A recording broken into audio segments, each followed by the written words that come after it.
bonsoir à tous, vous êtes sur ETV Guadeloupe, bienvenue dans ce Flash Info. Accord signé en Guyane, le collectif pour la Guyane décollée, les socioprofessionnels, les élus et l'État viennent de signer l'accord de Guyane proposé par le gouvernement. Dans un communiqué, Erika Barreit, ministre des Outre-mer, salue la signature de l'accord de Guyane. Un plan d'urgence immédiat d'1,1 milliard d'euros a été débloqué en matière d'éducation, de santé ou de sécurité.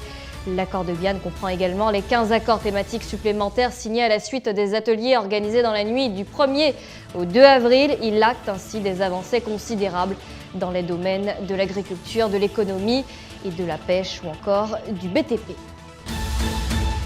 L'actualité de ce vendredi et nous reparlons de ce drame conjugal qui s'est produit à Petit-Bourg. Une enquête a été ouverte pour meurtre et confiée à la brigade de recherche de Pointe-à-Pitre. La garde à vue de la compagne de la victime a été prolongée hier soir. Elle a été déférée au parquet ce vendredi en vue de sa mise en examen.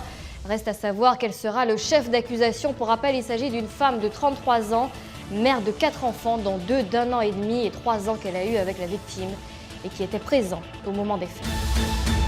Dans le reste de l'actualité, ils sont 91 stagiaires provenant de l'ensemble des communes de la Guadeloupe à préparer le brevet national de sécurité et sauvetage aquatique, le BNSSA. Ce vendredi, les stagiaires en formation sous la direction de leurs formateurs se sont réunis sur la plage de Grand-Anse à Trois-Rivières pour effectuer des exercices d'intervention de sauvetage en mer aux personnes en détresse. Pourquoi la plage de Grand-Anse ?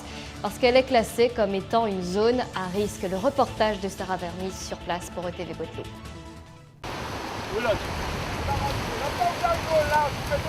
Installés sur le sable, Sylvain et Frédéric sont chargés de former ces stagiaires au métier de sauveteur secouriste et aujourd'hui, ils les sensibilisent au sauvetage en mer. Dans un but précis, en fait, c'est déjà développer des postes de secours en Guadeloupe parce que c'est important.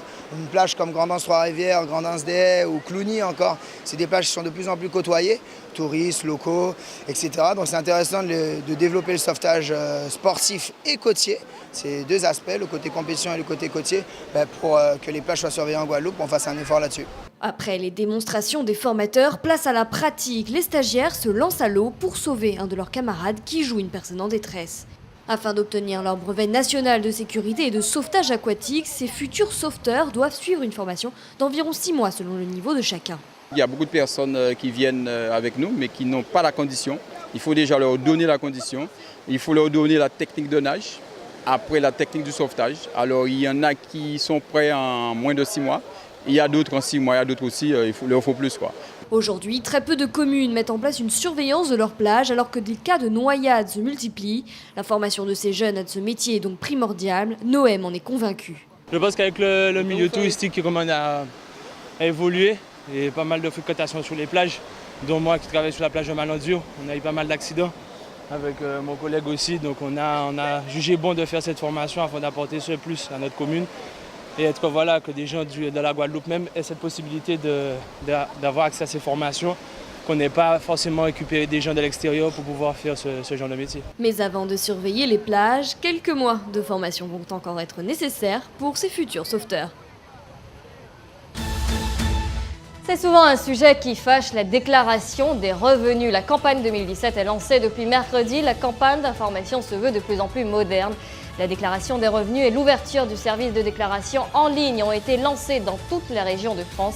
Le site impôts.gouv.fr rappelle que le prélèvement à la source permettra à l'impôt d'être plus réactif au changement de situation personnelle et professionnelle des contribuables en supprimant le décalage d'1 an entre la perception d'un revenu et l'imposition de ce revenu. Les déclarants ont jusqu'au mercredi 17 mai minuit pour envoyer leur dossier si c'est un format papier. Ceux qui passent par Internet ont jusqu'au 6 juin minuit.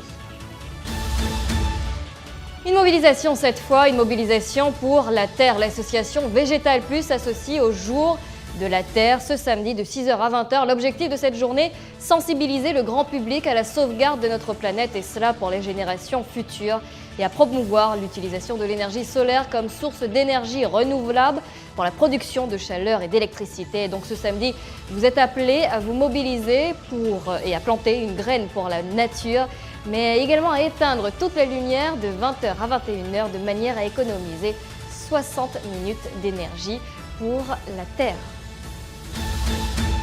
Tout autre chose à présent, nous prenons un peu de hauteur et cela avec le Rotary Jumping Show, un concours hippique de saut d'obstacles L'entrée est gratuite, l'événement se déroule au centre équestre de Vallombreuse à Petit-Bourg. Particularité de ce concours, il est organisé au profit des personnes en situation de handicap en Guadeloupe. Un mot de l'actualité nationale, nous parlons de l'attaque des Champs-Élysées. L'identité de l'assaillant récidiviste est connue. Karim Churfi, âgé de 39 ans et originaire de Livry, Gargan, Seine-Saint-Denis. Il a été abattu jeudi après avoir tué un policier. L'homme, qui n'est pas fiché S, était connu des services de renseignement, de police et de justice. Daesh a revendiqué l'attaque, sauf que l'homme décrit dans le communiqué ne correspond pas au profil de l'assaillant abattu par la police jeudi soir. Des investigations sont en cours. Voilà pour l'essentiel, merci à vous de l'avoir suivi. Je vous souhaite de passer un excellent week-end. Je vous retrouve lundi pour un nouveau Flash Info sur ETV Guadeloupe.